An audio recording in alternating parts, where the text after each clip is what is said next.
On this week's show, the Great American State Fair turns into the Great American State Flop as nobody decides to show up. We have a great interview with Trygve Hammer running for Democratic representative in North Dakota, surprising all of us to find out that there are Democrats in North Dakota. But before all of that, there have been so many Supreme Court decisions that have come down recently. We're going to be joined by Ari today. She's going to talk with us and go through some of the most major Supreme Court decisions that have happened over the last week. This is a show you are not going to want to miss. Welcome to the Polypolitics Show.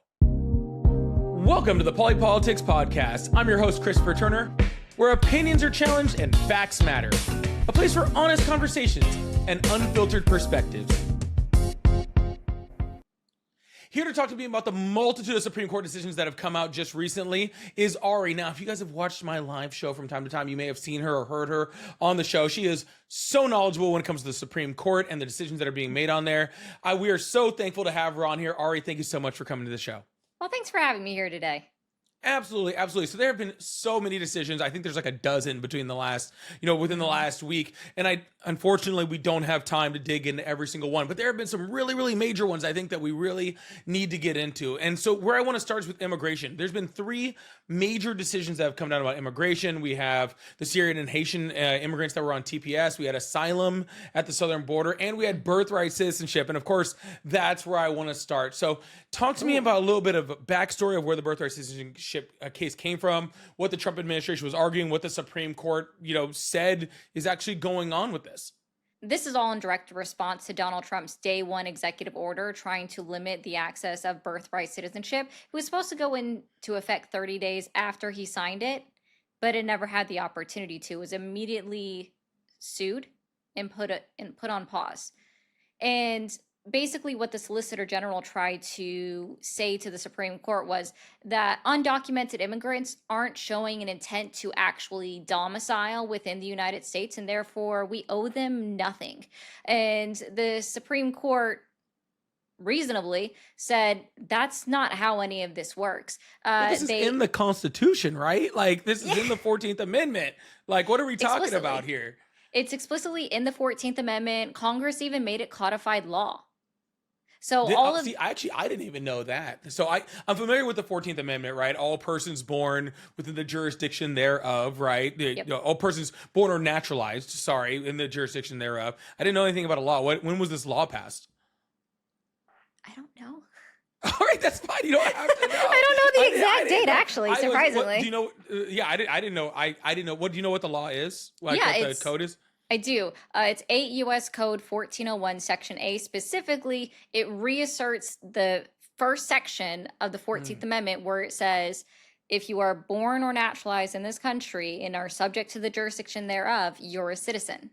So Donald Trump was pretty much just trying to sign an executive order to overturn the Constitution and law, pretty much. Constitution, existing case law, and a previously ruled SCOTUS ruling from 1898. Wow. The framers' intentions still exist within the original text of the Constitution, and so therefore that's what it was built upon. They even recertified or reaffirmed, actually, the 1898 ruling of Wong Kim Ark, which said, hey, if you're born to Chinese immigrants, as long as you're on U.S. soil, you're a citizen. It doesn't matter. As long as they're not foreign dignitaries, you're a U.S. citizen.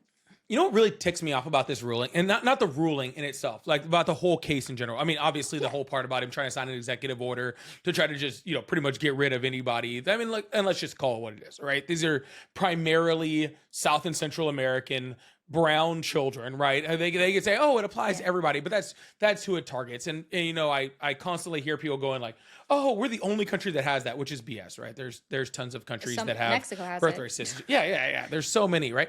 Here's what ticks me off: that this got to the Supreme Court, and it just does, right? And this is gonna be kind of like a thing that you see kind of as we go through different cases and stuff like that, like. This is so obviously not constitutional. Yeah. Yeah, illegal. It's so obviously not constitutional. Like, so obviously. But it feels like they're just throwing whatever at the Supreme Court that they can in order to get whatever to try to stick. And the sad part is they did get some stuff to stick. And, as we move on, talking about asylum, right? I think that's, like, a big one. And the Supreme Court ruled on asylum, like when it came to certain people seeking asylum or their ability. Why don't you tell me about that for a sec? So when it came to the ruling of the asylum case, they were very contextualist again, right? They gave the bare bones ruling on the asylum law that is already in existence. That's 8 U.S. Code 1158, which I know you're very familiar with. They basically said that if an asylee is met at the border by CBP or Border Patrol, that and they claim asylum, as long as they're not physically on U.S. soil, that's it. You can just deny them entry. It even explicitly, this was the interesting part, it explicitly mentions asylum seekers being in Mexico, coming to the border and then remaining in Mexico, right? So it kind of throws back to the remain in Mexico policy being originally overturned by the United States Supreme Court under the Biden administration. But they actually go a little bit further than that. And this was a really strange part. So back in 2016, there was a CBP DHS policy that did asylum metering. And while this was eventually undone in November of 2021, the CBP was no longer following this policy. The Supreme Court references it in their opinion, basically saying you guys could do asylum metering if you want to, even though this isn't actually a policy that's currently being followed. You could do it again. And basically what this metering would entail is they could say, well, we've already had 100 asylum seekers this week. We can deny the rest of you.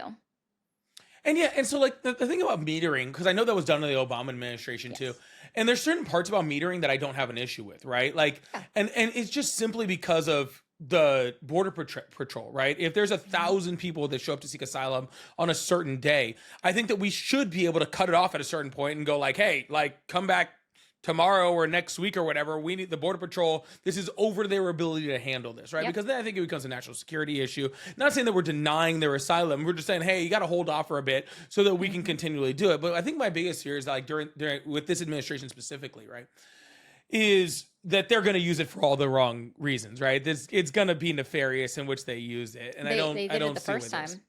Yeah, exactly. Yeah, it's the same. It's going to be the same way of how Trump administered it in his first term.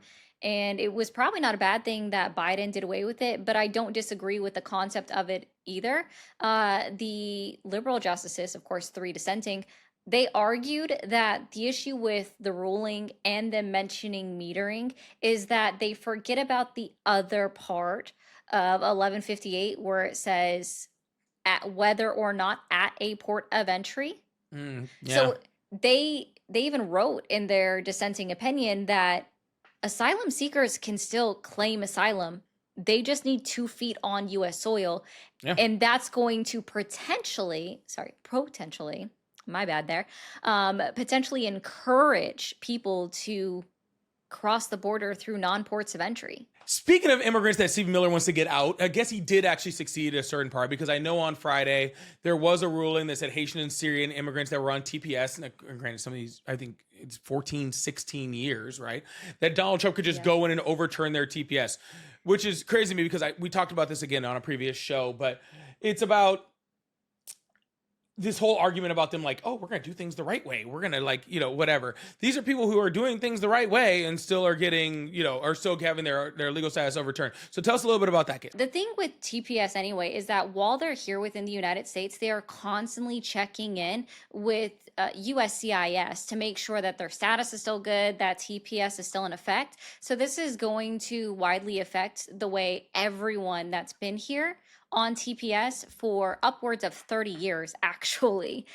are going to live the rest of their life. They're going back to countries that are in disarray, still in the middle of war, Syria, still have a bunch of other problems going on, right? And so what the challenge was in this case is that they were stating, and rightfully so, that the administration violated their own statutes that were put in place by Congress, which required them to verify with the State Department that they are now declaring these countries as safe again. And the administration basically tried to say that, well, I mean, we sent them an email and that's sufficient, right? And so basically what the Supreme Court said was, in this specific case with TPS, is that those statutes are now suggestions instead of rules that they're required to abide by. And the crazy part is like reading through what SCOTUS in their opinion put out is that the other part of the argument was they were trying to call up the Equal Protections Clause by saying that there was overt racism displayed by not only the president, but also his administration in the comments that have been made, like saying that they're from shit countries, making comments about them and their appearance and what they practice in.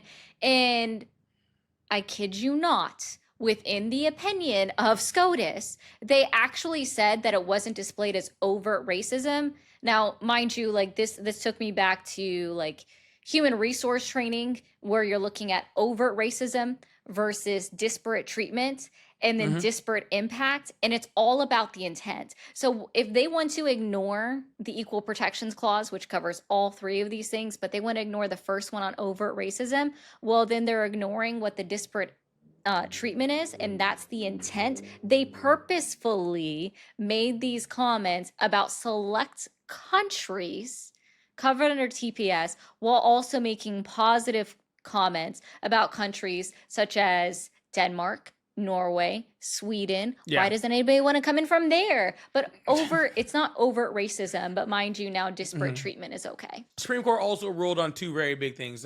Was that Federal Trade Commission firing that happened, and which was Commissioner Slaughter, I believe, right? Rebecca Slaughter, yeah. Rebecca Slaughter. And on the Federal Reserve Board member, Lisa Cook. Seems to be some conflicting things going on with here. They're kind of saying, hey, you know, the president can fire individuals that are appointed underneath them, but also maybe not in this certain case. Tell us a little bit about that. Yeah, so it all boils down to a couple of different factors, right? When it comes to Rebecca Slaughter's case as the Federal Trade Commission commissioner, what they were looking at is that Donald Trump fired her with no cause. And she argued that that goes expressly against how Congress had originally set up, where it requires a just cause in order for her to be fired. Mind you, she was appointed in 2018 by Donald Trump. And similar to how he acted with the previous Fed board, what's his name again? I forgot his name that he stepped down. Sorry. The Fed chair? Yeah, the previous Jerome Powell. Yeah, Jerome Powell. Trump was butthurt because, well, he stayed on under Biden. Well, so did Slaughter. She also stayed on under Biden in 2023 when he reappointed her. So basically what the Supreme Court said is that the president has the authority to say that certain agency heads have to be aligned with him or people that he can directly work with. And so after they've been approved by Congress, he can fire them at a at-will basis. However, these specific agencies have to wield a part of the executive branch power that has an effect on the general federal level or even on the private sphere. So that can't apply to every single agency. It kind of comes down to an agency by agency basis for the department heads. That's why we've seen him fire other department heads, and the stays on lower court rulings were tossed by the Supreme Court previously and allowed for them to firing, including Rebecca Slaughter's first attempt, where they did try to put a stay at a lower court ruling and they said no. The Supreme Court said no, they withdrew that stay. Yeah, and first of all, I'm very happy that Lisa Cook is getting to stay on. That whole trying to get her for mortgage fraud thing, which was like the cause of that for a while. That's such like BS, and like I'm so happy that didn't work. And not that I don't want interest rates to be lower, because that would be great. I would love for interest rates to be lower.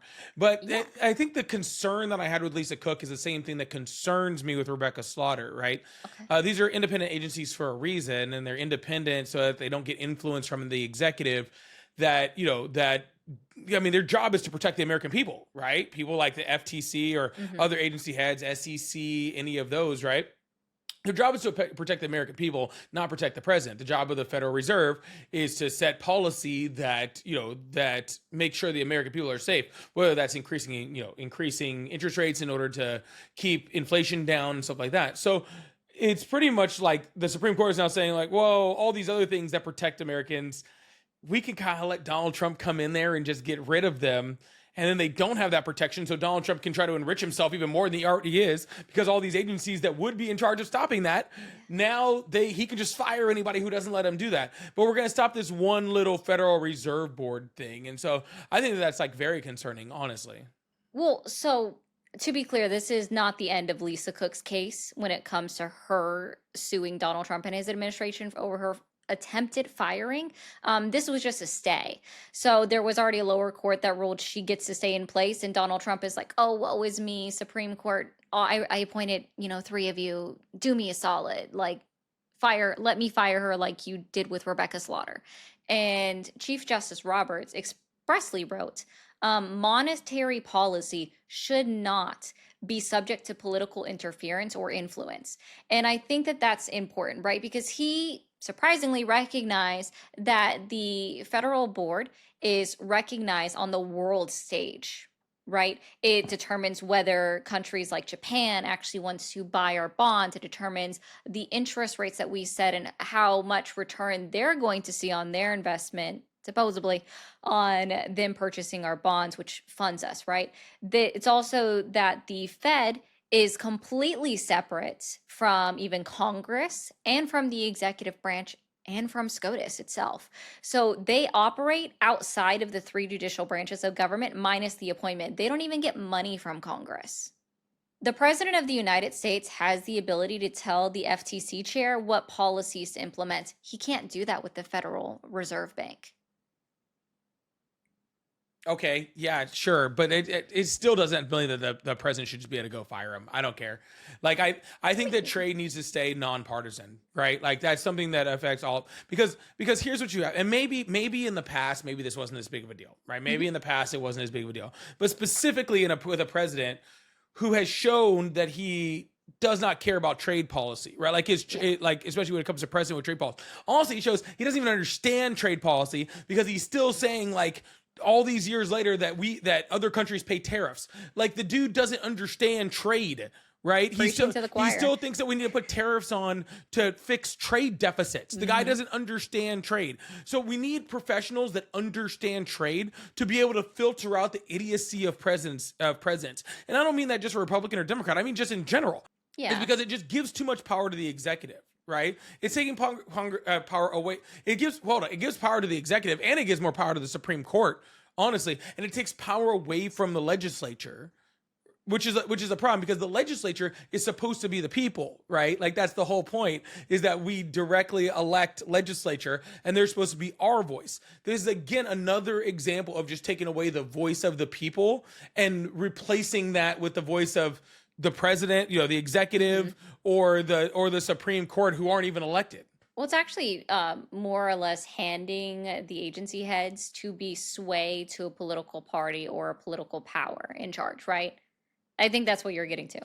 I think that what's going to happen is Donald Trump's going to put somebody else in, and maybe future presidents will do this too, right? Not just Trump. That these presidents are going to just put in somebody that freaking Joe Schmo had a contract with them. They gave me a 20% discount on a reflecting pool painting, right? And then all of a sudden we're just going to stick them in. That person doesn't know shit about trade either. And now all of a sudden we have a guy who's just taking orders about trade from the president, who doesn't know about trade. He doesn't know about trade. And now this is broadly implemented, which is going to affect real Americans and real American business. Well, I think SCOTUS was arguing that was okay because Congress is the one that ultimately determines the appointment. It's just the president gets to fire them at his behest, which does give him unitary executive powers, which is just basically free reign over the executive branch with sprinklings of limitations within. Yeah, this expansion of the executive branch and how it works is just it's just annoying to me. It really is. Rebecca Slaughter is already calling for Congress to take back some of their powers, which we know that they won't. They haven't. They won't. This is why you need to vote in the midterms, y'all. This is why you need to vote in the midterms. For real. Check your calendar. Yeah, for real. Anyways, moving on for a second. Speaking of Donald Trump trying to take power away from people that that he shouldn't be taking power away from, the court refused to take up a case on E. Jean Carroll, which, and I don't even I know I brought you on the show to talk about these things. I don't even know if I need you for this one. Probably not. This is a 6-3 majority court. Yep. Look at me, Republicans, okay? For you audio listeners, hear me, okay? But I'm looking at the camera. This is a 6-3 conservative court, and they told Donald Trump to fuck off, pay that lady what you owe her. For all those people who are like, oh, it's a rigged court, and oh, it's a bunch of different... The Republican court just told Donald Trump to shove this case where the sun don't shine, and to list the lower court decision to pay that lady $5 million for sexually assaulting her. And let's be clear, this isn't the only one. I mean, he has 30 different accusations of this, which is absolutely crazy, right? And I think and maybe I'm wrong on this, maybe Ari can correct me on this one, but I think that this essentially shuts down any appeal to the defamation case, almost just instantly, right? Because the whole point of the defamation was she sued for she had to sue for this sexual assault because of the because the defamation case, or wait, it was the other way around. She had to prove the sexual assault in order to prove that for the defamation case, right? So now that the sexual assault case has exhausted all of its appeals, what are you going to appeal the defamation on? The defamation happened. Well, he's actually appealing the amount, saying that it was too punitive. It was outside of the bounds of the jury to set that high of an amount. And honestly, I'm not going to lie, he might actually win that one. I think that an appeals court might lower the amount that she's owed. Just because $83 million is high. They did $65 million worth of punitive damages. So they might actually decrease it, depending on if they find that it was too much. The problem is they also might not on the flip, because he won't stop talking about it, even though he's been told today. Yeah, he's still doing it. He did it on the 29th when it first came down that his request for the $5 million to be tossed out for that amount was denied. Well, I just saw something not just a little bit ago that said Trump reports more than $1.4 billion in income from crypto ventures, since he's in the last year or something like that, right? I think he can afford it. I think he'll be fine. Yeah, I think he'll be fine. I think that maybe it'll get overturned, but that's BS. Talking about things that I think, should be very low on the totem pole, but for some reason we still end up talking about.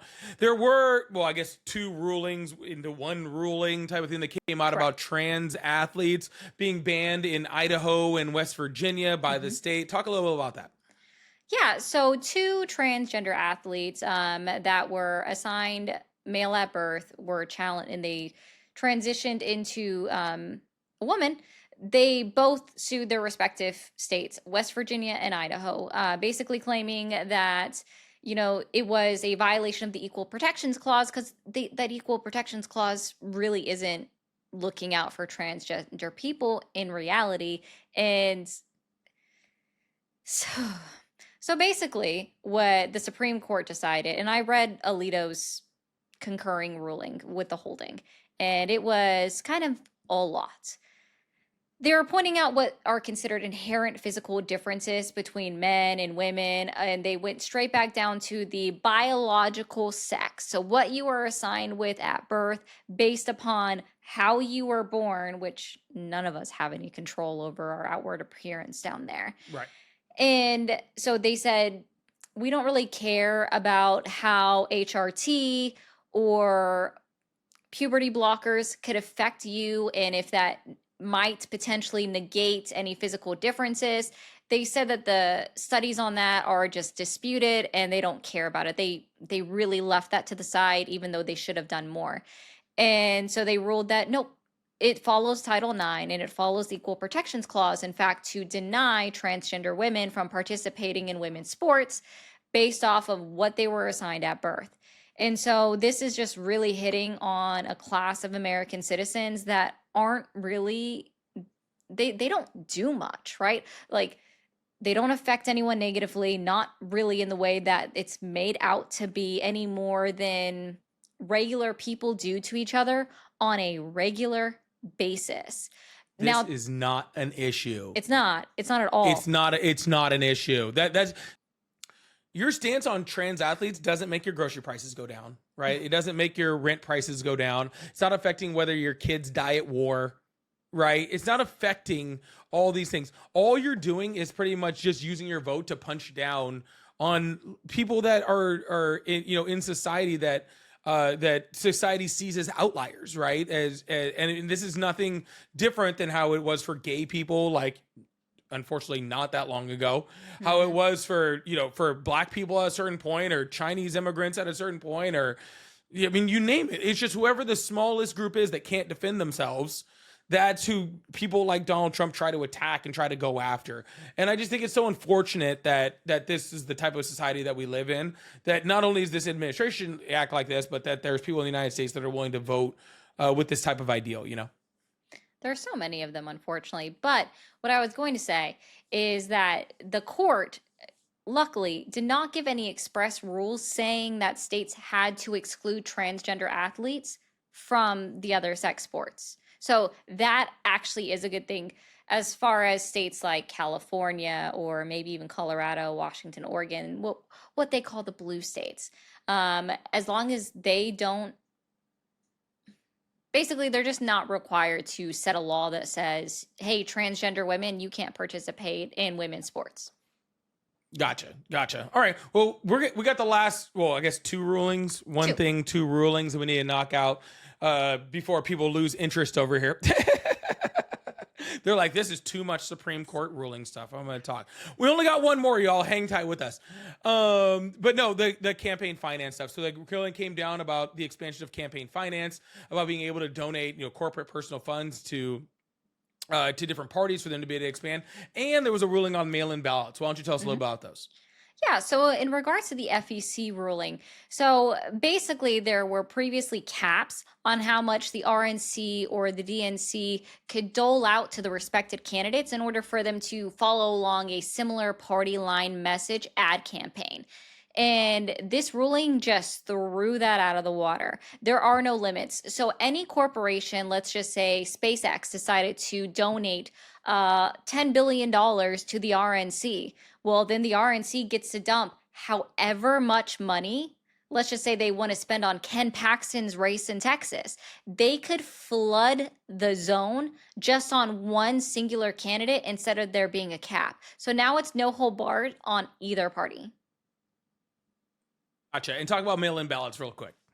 Yeah, so when it comes to mail-in ballots, the RNC explicitly sued Mississippi for them allowing their state to count mail-in ballots 5 days after the election day, right?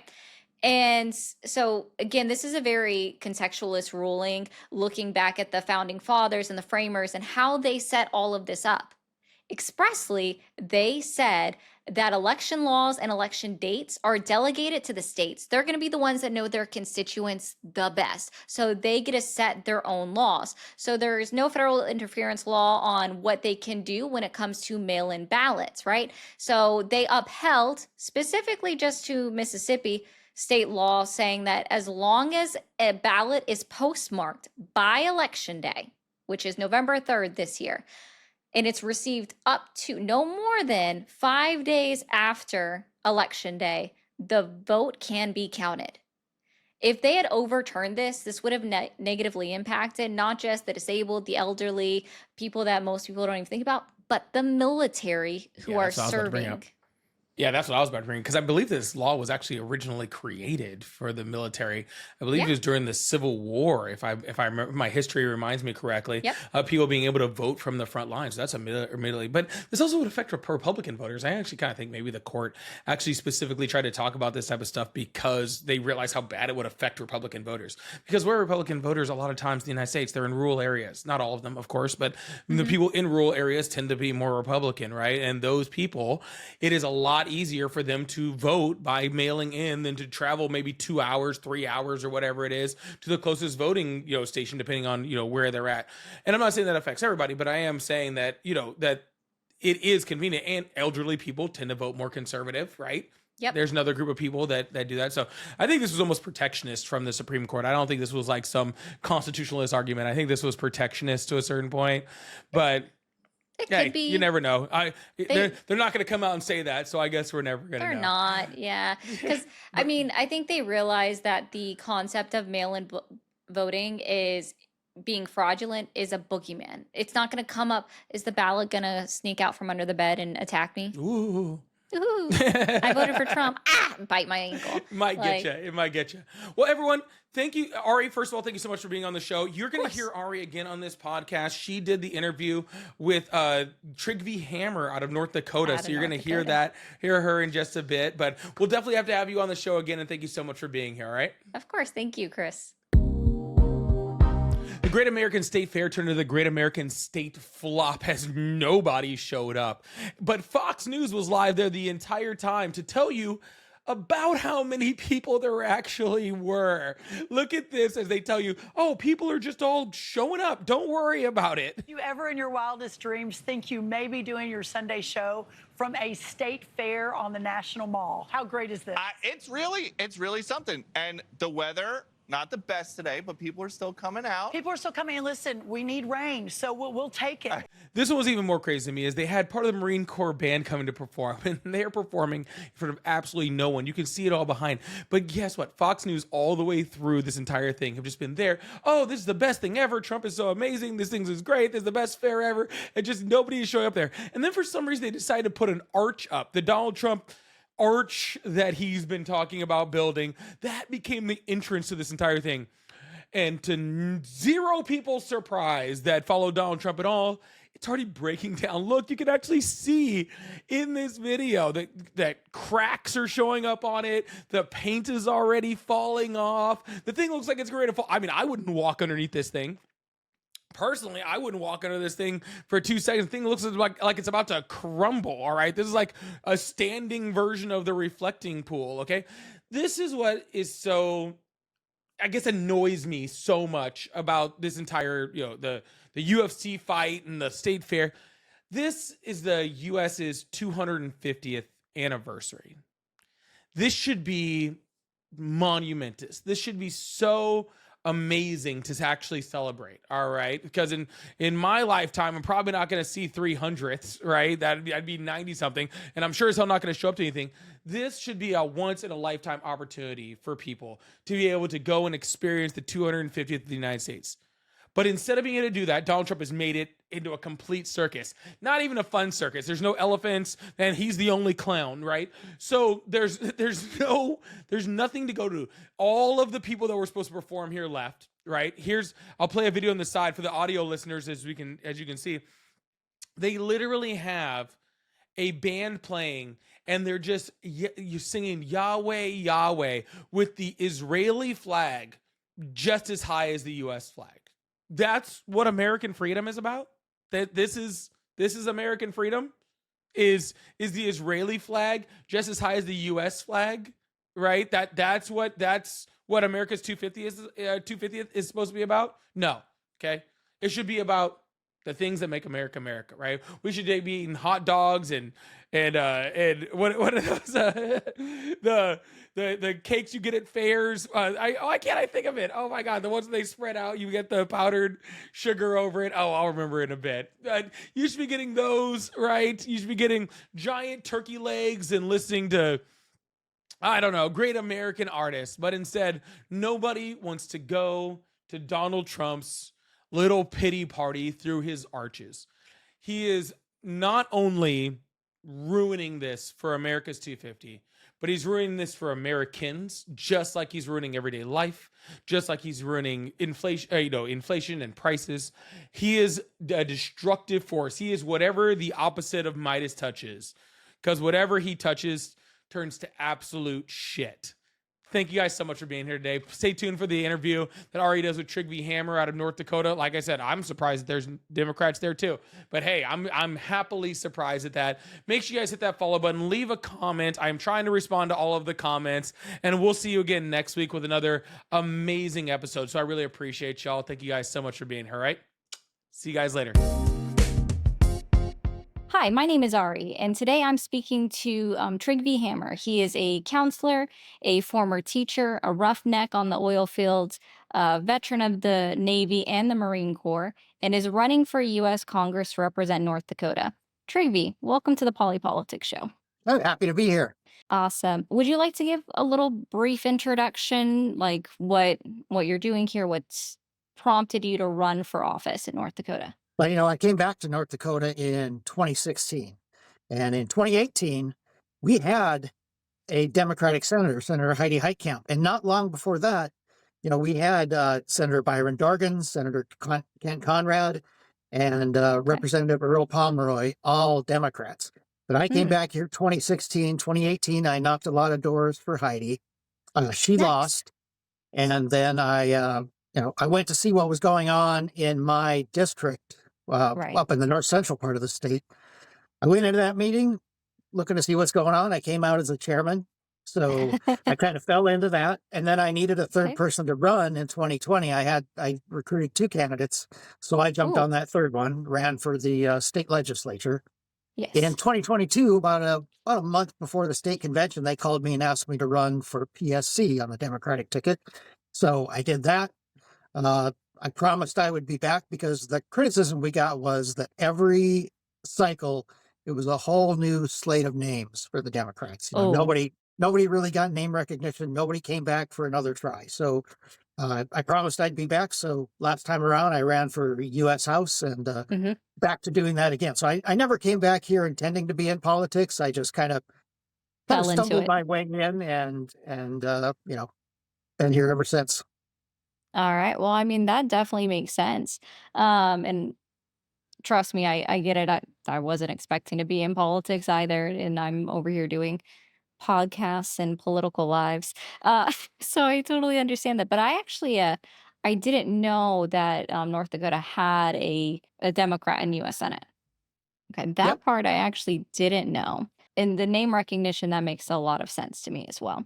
So, one of the biggest thing that's currently affecting our nation right now and the American populace is the rise in costs. How do you think, or what is the main thing that you want to focus on when you get into Congress that might affect the rising in costs and dig into it? Well, a lot of what we're seeing now with these rising costs, these are self-inflicted wounds. It's tariffs, it's the Iran war, and part of the reason that's happening is because Congress is not doing its job. Republicans Yep. control the Congress, and they will never say no to Donald Trump. They Hmm. will never say slow down. They will never stand up to him at all. And our Congresswoman from North Dakota has been particularly bad about that. So if there is no check and balance, if the Congress is not taking charge of tariffs and taxes as they are Hmm. supposed to, if they are not insisting in having a say when our kids go into harm's way like they're supposed to, well, then, Hmm. bad things are going to happen. We're going to run into things like we have now. And now we're trying Cool. to extricate ourselves. But even if we do manage to do that, it is going to take months before things get anywhere near back to normal. And in fact, I think if it all ended tomorrow in the Persian Gulf, the Iran Hmm. conflict, I think that we would still, the worst of the economic impacts will take a few months to hit. And I've got 3 kids. They're all 3 in active duty military families. Oh, So, I got some skin in this game, and yeah. I want my congressperson to be that voice for me. And if they're not willing to do that, then we don't have a voice. So that is totally understandable. Given your background with the military, and like you said, you have skin in the game when it comes to your kids that are active duty military members, you think that, at least right now today, that's one of the driving factors, not only for our national security but also for our rise in energy costs, is the extreme actions that the president has taken against another country. Yes, it is. And everything that's happened was completely predictable. Now, you look at Hmm. Iran. Iran is almost 4 times the size of Iraq, twice the population. It was never going to be easy. And we knew they would close Hmm. the Straits of Hormuz. We knew they would target our bases in the Yep. area and energy infrastructure. And so none of it's a surprise. And that is really, really going to drive up prices. And, so like I said, self-inflicted wound. We didn't have Yep. to do it. And we did. So now we're dealing with the consequences, and we hope that they'll do it in a way that, doesn't exacerbate the problem. I had a general one time tell me that Hmm. first thing to do in an aircraft emergency is wind your clock. By that, he meant don't do something hasty that puts you in a worse position in the aircraft, right? Yep. So that is kind of what we've done, and hopefully we don't do that anymore. But if we can Mhm. get Congress back on the Democratic side, and we can Mhm. signal to the world that, there are adults in the room, and we can have stability, the United States can become a reliable trading partner, a reliable defense partner. The world is waiting for that and hoping for that. And that's, that will stabilize everything. Yeah, and that makes a lot of sense. So it sounds like to me, and you can correct me if I'm wrong, but you think that maybe one of the biggest things that you can look to try to change in Congress is to roll back some of the previously handed away powers that Congress has given in the United States Constitution and take it back from the president as they've been given over to them over the years, like the War Powers Act that's just been handed over to the president and just taken away some power from Congress. Yeah. And this has happened for, it's over the long term. We had the Mhm, authorization for the use of military force in the global war on terror. mhm. And that was just Congress saying, here you go, you guys go do it. We're done having a say in it, basically. And, Congress doesn't want to make hard decisions because a hard decision could cost you your seat. But, Mhm. that seat actually belongs to your district, your Yeah. constituents. So it's not there for you to sit in for as long as you want. And so we got to get back to where people are brave enough to make those tough decisions and then go home and talk to their constituents about them. That's another thing that here in North Dakota, we haven't had any in-person town halls Oh, or anything of that nature because, they're scared to face their constituents. I don't disagree with you there at all. One of the biggest things for North Dakota is that it's about 9 to 10% of the total oil production in the out of the United States entirety. What do you think your focus should be when you get to Congress in regards to maybe energy or oil production? Once again, we need stability. So right now, Mhm, so the Bakken is where they drill for oil here in North Dakota. And out in the Bakken, they are not increasing drilling, even though the oil prices are high. And that's because everything is so unreliable. Everything is so mhm. unpredictable that the shareholders, they don't want that capital investment. So even Makes though sense. oil prices are high, we're not pumping more because they can't predict Mhm, that it's not going to come crashing down via some other thing that the president does or something else that happens and would go down and those prices would start coming down. So again, it's that stability, it's that reliability that's okay. that's missing right now. And and we can't just say green energy is bad. We've talked all of the above before. Now we are losing ground to China in electric vehicles and in alternative energy, and that Mhm. that is being done on purpose. And that was actually a perfect segue into the next question. I was actually going to ask you about what your opinion might be on weighing the scales between fossil fuel energy that we've relied on for so long versus our long-term climate goals and what are considered green energy. Right. So again, I'm an all of the abover, but you know, so I was in the Navy and then the Marine Corps, and the Mhm. Navy, even before World War II, had gone away from coal-fired ships, Hmm. fuel oil, because it's a Okay. it's a low density fuel. And eventually, you know, coal plants, whether we like it or not, they're going to go away eventually. Hmm. And they are our baseline electricity here in North Dakota, and Hmm. right now we do need them. And my concern is, we've had these technological advances, and we've had these trade deals, and the industries do well, but the workers get left behind.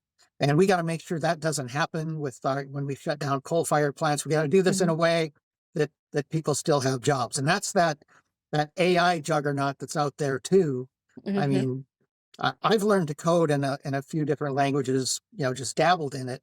But now you don't need to know anything about coding. AI can do it for you. So a lot of those jobs have Mm. gone away. And the reason I talk about AI now is we're getting those AI data centers here in North Dakota. And they're going to drive up the price of electricity. And a lot of Hmm. landowners are unhappy about, they couldn't get a new power line in their community for the longest time. But now that there's an AI data center, they're going to have to let a power line go through their land for that data center, Um, so Wow. those data centers, they take a lot of natural Hmm. resources, and we don't know. Like right now, all those companies have not shown a profit um, from AI. So they're Hmm. trying like crazy to get customers, but they have a lot invested and not a lot coming in right now. So we need to do this in a smart way, not that. I talked earlier about how we run into things, and the Hmm. Marine Corps and in urban combat we called that running to your death. When you go into something too quickly and you end up hurting yourself. So we need to go into this in a measured way, I say. And frankly, there's a lot of those AI top execs that I don't trust all that much. Understandable there. So, what do you think your message could be to energy workers that are worried about their jobs? And I saw that you were very staunchly pro union.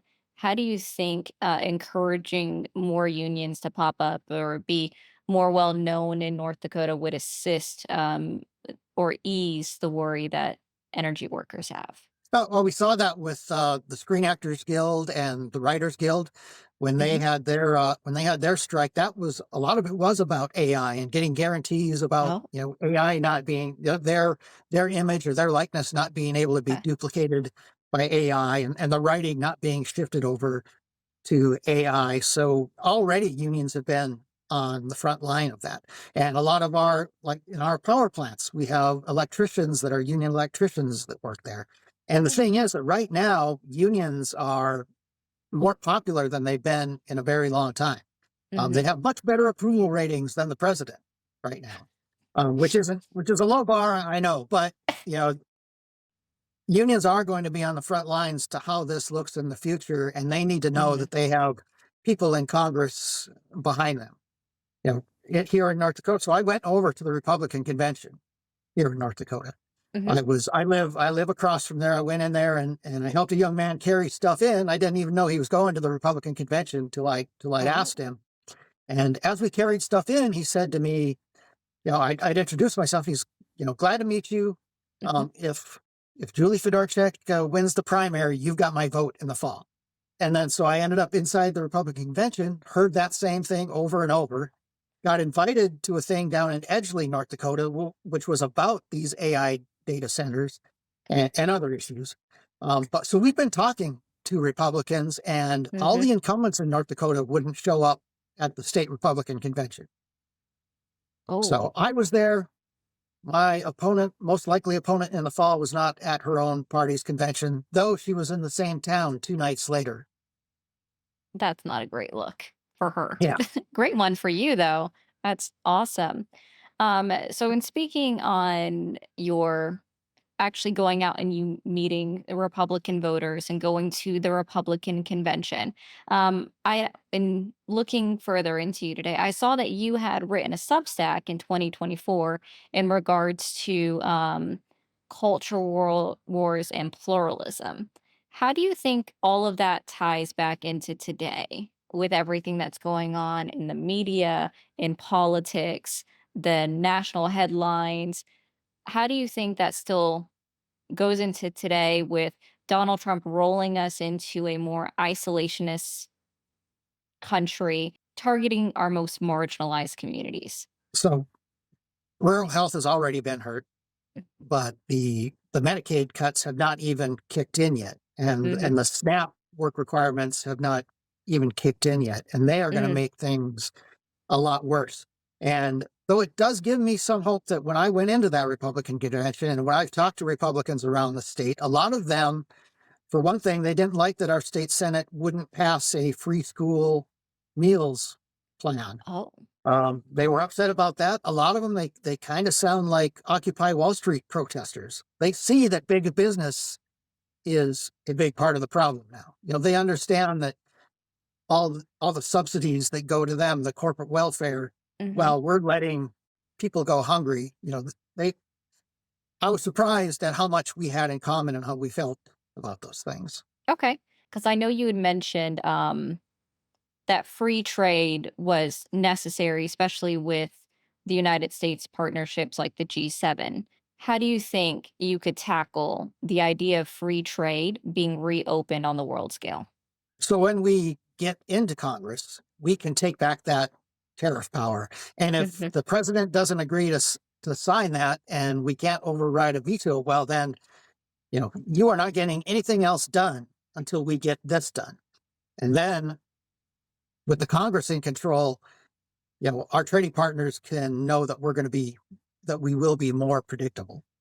That, the United States will Mhm. be a reliable trading partner into the future. Well, and you mentioned these cultural issues, and they've been used mostly to divide us.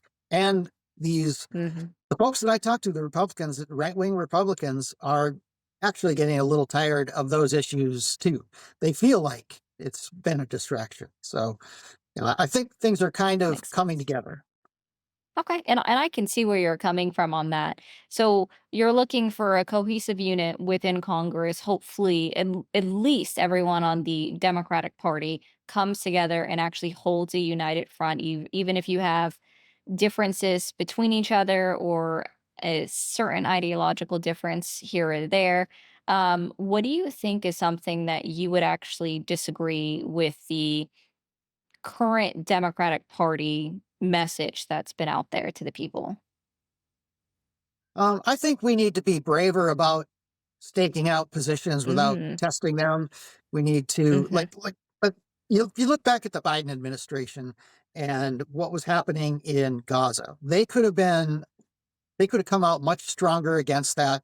mhm, At first Israel had everybody's sympathy, but then they just mhm, continued and continued. And in debates in the last cycle, I said that, if you're going to do this, you have to do it right. And doing it right is dangerous. And they just mm, they did not bother at all to do that. So I think if the Biden administration had come out more forcefully against that, said, mhm, we're only going to give you defensive weapons, or that, you aren't guaranteed aid from the United States, you need to change the mhm, way you're doing this. It could have made a difference. And I think it would have been good for Democrats in the election. Right now, I got interviewed the other day by the North mhm. Dakota Monitor, and the two Republican candidates are for this war in Iran, Ooh, and I am not. And when I go talk to these Republicans, I don't pretend to like Donald Trump, um, and then I don't shade how I talk about issues just because I'm talking to Republicans, and they're just happy to have someone listen to them. and that makes sense. So, I guess what would and this might be the last question, but you've done great so far. Why do you think that Republicans and registered independents should vote for you in November? So Republicans and independents should remember that North Dakota, we're not that far removed from this history where we had, you know, two Democratic senators and a Democratic Mhm, representative representing us in Washington, D.C. And also, these labels, my grandfather on my father's side, he mhm. was a Republican in the North Dakota Oh, state legislature. And then when he flipped over his campaign card that he ran with, though, it said, vote for these three progressive Republican men. So oh, he eventually became a Democrat, but you know, he he was Republican and progressive at the same time. And we just don't see that okay. often anymore. So I don't look at those labels that way. I have Yeah. served. I have kids who are serving. I've Mhm, been in our schools. I've worked in the oil field and on the railroad across the mhm. state. And so I have a lot of experience in a lot of different ways, including some foreign policy stuff from being stationed overseas and working in the embassy in Rome for a while. So Oh, um, that's been great for content because I still write that Substack newsletter. I mhm. started it during the 2024 campaign. My finance guy said, "Oh, that's going to be a hobby. You're not going to bring in any donations on that." I brought in $250,000 on Oh, that, wow. and then I lost in 2024. Made my concession Mhm, call. I walked into the other room and saw people literally with tears in their eyes. People who were shocked by the election results. And so mhm. I didn't have a second to feel sorry for myself. I had to start bringing other people up right away. And I went home and wrote, and people wrote back saying, you give me hope. You made me laugh when I didn't think I could. And and I've just continued on since then. And that's what we're seeing now is North Dakotans who in 2020 said, you got my vote, but yeah, I'm not going to take a yard sign. They're actually scared. Are now showing up at protests. They're showing up at meetings. People are, and I think that's part of us, because some of us running again are showing that you don't have to be scared. You can be out there and be who you are and not have any fear. And now the fear looks like it's coming from our federal delegation. So they're hiding more than Democrats used to seem to be hiding here in North Dakota. And all of that makes perfect sense. Where can someone go anywhere in the nation, even if they're not in North Dakota, to support you and your campaign? Okay, I have a website, hammerfornd.com. That's hammer, FORND.com. And I also have a website, punchingup.com, where my Substack is, and that's how I'm making my living. So subscribing there or helping out via the website with donations, both of those things help me accomplish this goal and take back that seat in the U.S. House. Well, Trygve, I hope we get your message out there, and we look forward to seeing the results. Thank you so much for being here with me today with the Polypolitics Show. Oh, yeah. Well, thanks for having me. I appreciate it. Of course. Thank you for listening to the Polypolitics Podcast on YouTube and wherever you get your podcasts. Thank you for listening to the Polypolitics Podcast on YouTube and wherever you get your podcasts.